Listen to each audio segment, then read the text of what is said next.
The Dragonback series by Timothy Zahn. Book 1, Dragon and Thief. Chapter 15. The Brumga took charge of Jack, holding the sleeping boy upright with one of his massive arms around his waist. Raven went through his pockets, taking the comm clip, the multi-tool, and the police EVGA scanner. Then, with Raven walking ahead at point and Drabs lagging behind in rearguard position, they headed back toward the spaceport, leaving Dracos still resting unnoticed against Jack's skin, fuming quietly to himself. He should have acted sooner. He should have acted, period.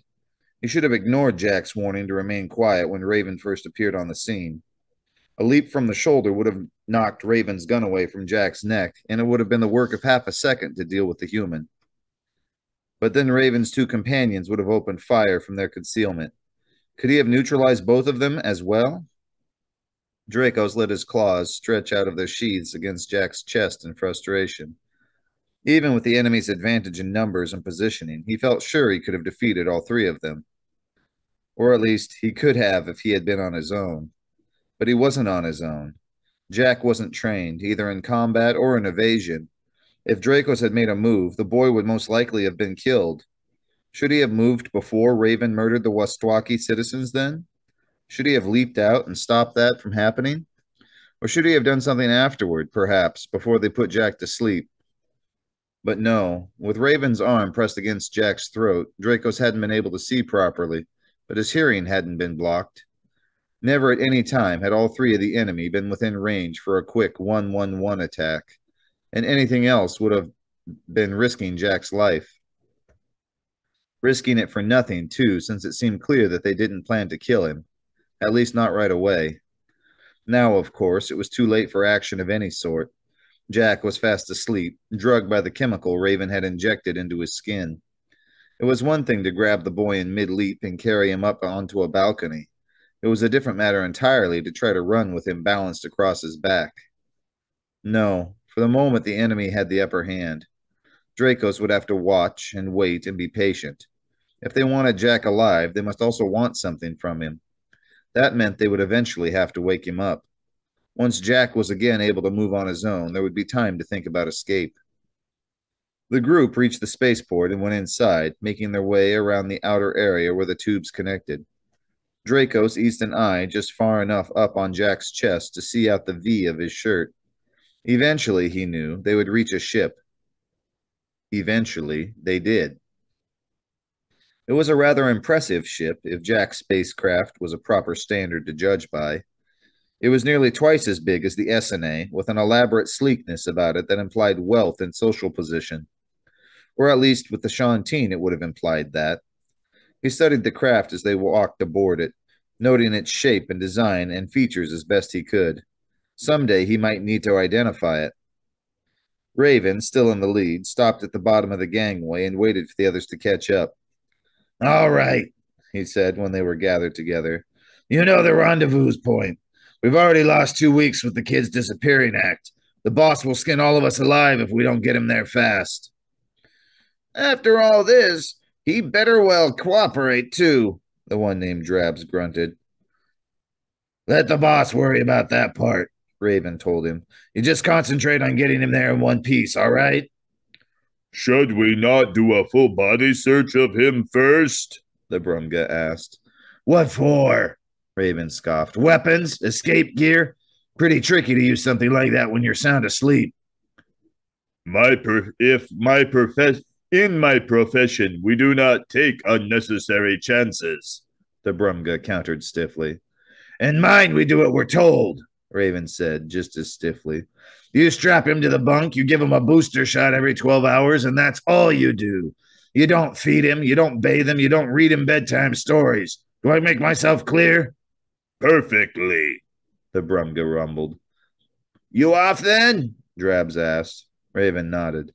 "I'm going to be late as it is. You just get the kid to the boss as fast as you can burn fuel. I'll see you later." "Right," Drabs said. "Good luck." Raven nodded and headed back along the tube. Lugging Jack along with them, the others went into the ship. The trip was much quieter than Dracos had expected it to be. From what he'd gleaned of the Brumga's attitude, he thought the other might disobey the orders about searching Jack.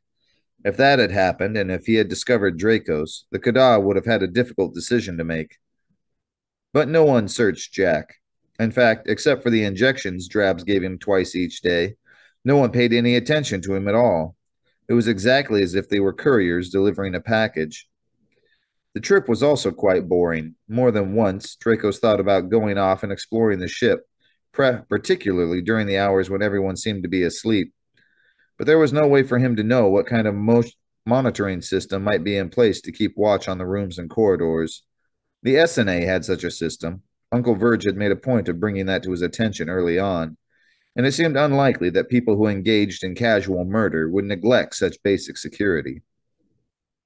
He also gave considerable thought to the idea of overwhelming the crew and taking over the ship. Once Drab's injection schedule was interrupted, Jack would surely regain consciousness. Together, they ought to be able to fly this ship somewhere to freedom. But again, not knowing exactly what he was up against made that an unacceptable, risky move. With only Drabs and the Brumga aboard, you would have had a good chance of defeating them before they realized what was happening.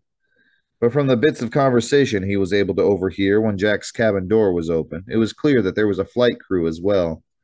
Their numbers, their locations, and their routines were all unknown. Over and over again, his military instructors had told him that a good warrior never took foolish chances unless there was no other alternative. The alternative here was to simply wait. So he waited. That didn't mean he had to like it. Finally, after 3 long days, they arrived. Back on Vagran, Drabs and the Brumga had carried Jack through the streets like a drunken friend being taken back to his ship.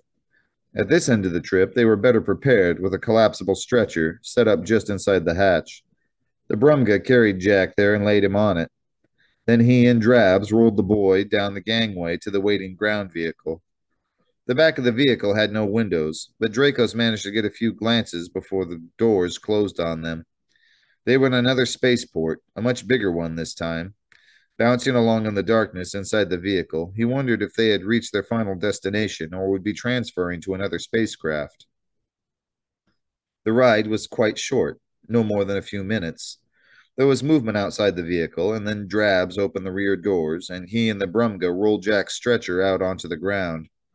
Rising from the ground beside them was the most impressive spacecraft Dracos had seen yet. He peered out at the vessel as the Brumga rolled the stretcher toward the gangway, a strange sensation stirring inside him. A Shantine ship of this size and design would be either an expensive private yacht or else the business spacecraft of a major corporation. He knew he couldn't jump to that same conclusion in this unfamiliar region of space, but even so, it certainly appeared that someone with great wealth or power, or both, was interested in Jack. Very interested indeed. But why? What would anyone want with a young human adrift on his own? Or was there something about himself that Jack hadn't told him? It was as he was thinking about that and studying the ship that he saw the word symbols written on the hull beside the entrance. A fresh surge of emotion flowed into him. Words! Identification words, perhaps. Maybe even the spacecraft's name. Except that Jack was unconscious and couldn't see them, and Dracos couldn't read human word symbols. The Kada stretched his claws in and out of their sheaths in agonized frustration. It was a vital clue, possibly the precise clue Jack needed to learn the truth behind all this. He couldn't afford to let the opportunity slip away. He would just have to memorize the symbols, that was all. Memorize their shapes and their positioning so that he could reproduce them later. But even as he realized what he had to do, he knew with a sinking feeling that the task was beyond his capabilities. There were too many letters there, and his visual memory was simply not good enough to hold their shapes over the hours or days that might elapse before he could show them to Jack. He would try, he would certainly try, but he knew that he would fail. Unless... He smiled grimly to himself.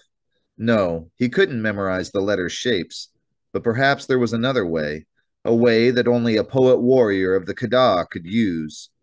Gazing at the symbols as the stretcher was rolled toward the ship, he set to work.